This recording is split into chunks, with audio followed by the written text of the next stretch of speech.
Olá, pessoal! O poder de Deus na fraqueza, capítulo 35.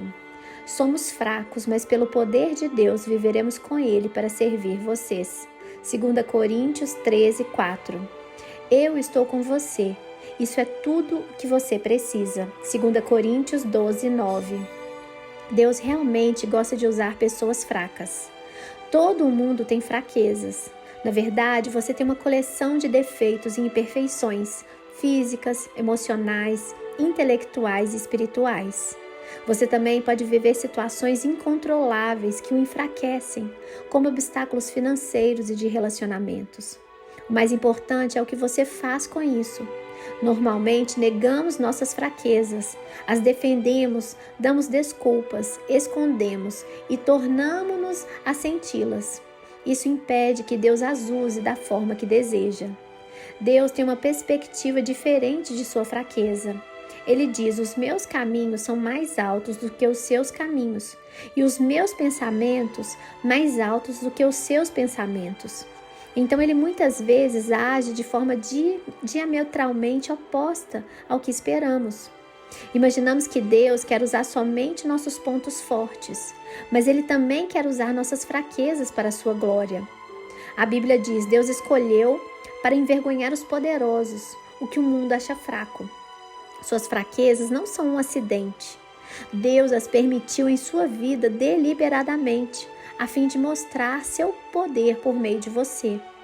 Deus nunca ficou impressionado com a força ou a autossuficiência. Aliás, Ele é atraído por pessoas que são fracas e admitem isso. Jesus considera os que reconhecem as próprias necessidades pobres em espírito. Essa foi a primeira atitude a ser abençoada por Ele. A Bíblia é cheia de exemplos sobre como Deus adora usar pessoas comuns e imperfeitas para realizar coisas extraordinárias, a despeito de suas fraquezas. Se Deus só utilizasse pessoas perfeitas, nada jamais seria realizado, porque nenhum de nós é impecável. Deus utiliza pessoas imperfeitas. Esse é um fato animador para todos nós. A fraqueza ou o espinho, como Paula chamou, não é um pecado ou um vício de caráter que você possa mudar, como por exemplo exagerar na comida ou ser impaciente. A fraqueza é qualquer limitação que você herdou ou não tem meios de alterar. Poderá ser uma limitação física, como uma deficiência, uma doença crônica, a vitalidade naturalmente baixa ou uma inaptidão. Poderá também ser uma limitação emocional, como a sequela de um trauma, uma lembrança dolorosa, um comportamento peculiar ou algum fator hereditário. Ou poderá ainda ser uma limitação intelectual ou de suas habilidades. Nem todos somos absolutamente brilhantes ou talentosos. Quando você pensa nas limitações de sua vida, pode sentir-se tentado a concluir: Deus nunca poderia me usar. Mas Deus jamais fica limitado pelas nossas limitações. Aliás, Ele gosta de pôr seu grande poder em embalagens comuns. A Bíblia diz: somos como vasos de barro, nos quais esse tesouro é armazenado. O poder real vem de Deus e não de nós. Como a cerâmica comum, somos frágeis, falhos e quebramos com facilidade. Mas Deus irá nos usar se permitirmos que Ele trabalhe por meio das nossas fraquezas. Para que isso aconteça, devemos seguir o exemplo de Paulo. Primeiro, admita as suas fraquezas. Confesse suas imperfeições. Pare de fingir que é perfeito e seja honesto sobre si mesmo. Em vez de viver dando desculpas e se recusando a aceitar, identifique sem pressa suas fraquezas pessoais. Você pode até fazer uma lista delas. Duas grandes confissões do Novo Testamento demonstram o que é necessário para uma vida saudável. A primeira foi de Pedro, que disse a Jesus: Tu és o Cristo, o Filho do Deus vivo. A segunda confissão foi feita por Paulo, que disse à multidão que o idolatrava: Nós também somos humanos como vocês. Se você quer que Deus o use, deve saber quem é Deus e quem é você. Muitos cristãos, principalmente líderes, esquecem da segunda verdade: somos apenas humanos. Se forem necessários problemas graves para que você admita isso, Deus não irá hesitar em permiti-los, porque Ele ama você. Segundo, regozije-se na sua fraqueza. Paulo disse: portanto, eu me sinto muito feliz em me gabar das minhas fraquezas, para que assim a proteção do poder de Cristo esteja comigo. Eu me alegro também com as fraquezas pelas quais passo por causa de Cristo. Em princípio, isso não faz nenhum sentido. Queremos ser libertos de nossas fraquezas e não nos regozijarmos nelas. Mas o regozijo é uma manifestação da fé na bondade de Deus. É como se ele dissesse: Deus, eu sei que você me ama e sabe o que é melhor para mim. Paulo nos dá várias razões para ficarmos felizes com as fraquezas que nasceram conosco. Primeiro, elas nos fazem depender de Deus. Falando a respeito da própria fraqueza que Deus se recusou a eliminar, Paulo disse: já que eu sei que tudo é para o bem de Cristo, sinto-me bem feliz com o espinho e com os insultos, as durezas, as perseguições e as dificuldades, porque quando estou fraco, então sou forte. Quanto menos tenho, mais dependo dele. Sempre que se sentir fraco, Deus o estará relembrando de que você depende dele. Nossas fraquezas também previnem a arrogância. Elas nos mantêm humildes. Paulo disse: para que eu não ficasse muito orgulhoso, me foi dado o dom de uma deficiência para me colocar em constante contato com minhas limitações. Deus, em muitos casos, junta uma grande fraqueza com uma grande força para manter nosso ego sob controle. A limitação pode agir como um controlador que nos impede de ir rápido demais e passar à frente de Deus. Quando Gideão recrutou um exército de 32 mil homens para combater os midianitas, Deus os reduziu a apenas 300 homens. Isso fez que suas chances no comando contra as tropas inimigas, que possuía 135 mil homens, ficassem reduzidas à proporção de 1 para 450. Isso aparentemente era receita para a ruína, mas Deus agiu assim para que Israel soubesse que havia sido o poder de Deus e não a força deles que os havia salvado. Nossas fraquezas também incentivam a comunhão entre os crentes. Enquanto a força gera um espírito independente, não preciso de mais ninguém. Nossas limitações demonstram quanto precisamos uns dos outros. Quando tecemos as frágeis fibras de nossa vida uns com os outros, surge uma corda de grande força.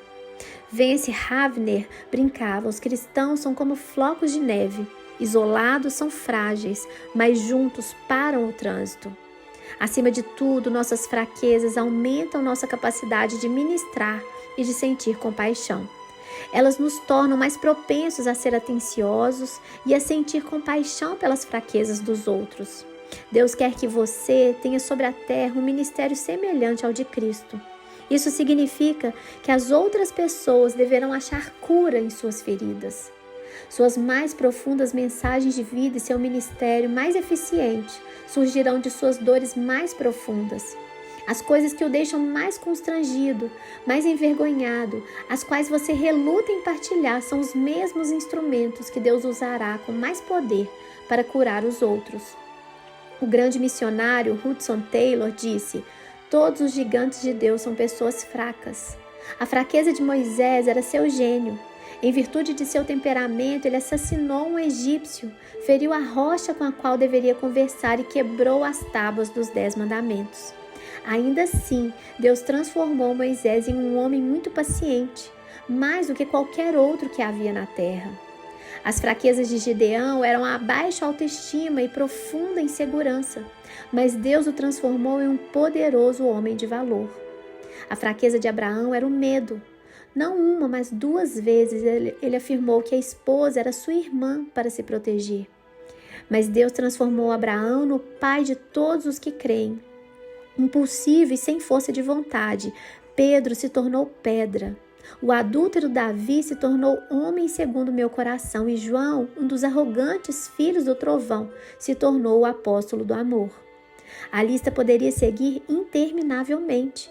Não tenho tempo para falar de Gideão, Baraque, Sansão, Jefté, Davi, Samuel e os profetas, os quais pela fé da fraqueza tiraram força. Deus é especialista em transformar fraqueza em força. Ele quer pegar sua maior fraqueza e transformá-la. Terceiro, partilhe suas fraquezas de forma sincera. O ministério começa com a vulnerabilidade. Quanto mais você abaixa a guarda, tira a máscara e conta suas lutas, mais Deus poderá usá-lo para servir os outros.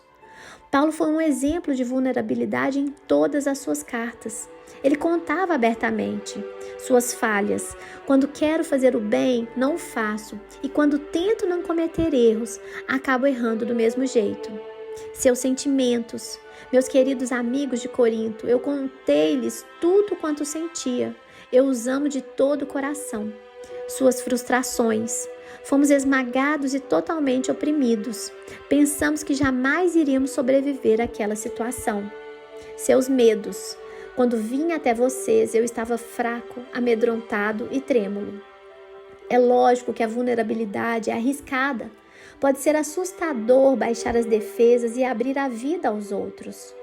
Quando você expõe seus fracassos, sentimentos, frustrações e temores, você arrisca ser rejeitado. Mas os benefícios valem a pena. A vulnerabilidade liberta emocionalmente. Quando nos abrimos, aliviamos a tensão e dissipamos nossos medos, o que é o primeiro passo rumo à libertação. Nós já vimos que Deus dá graça ao humilde, mas muitos não compreendem a humildade.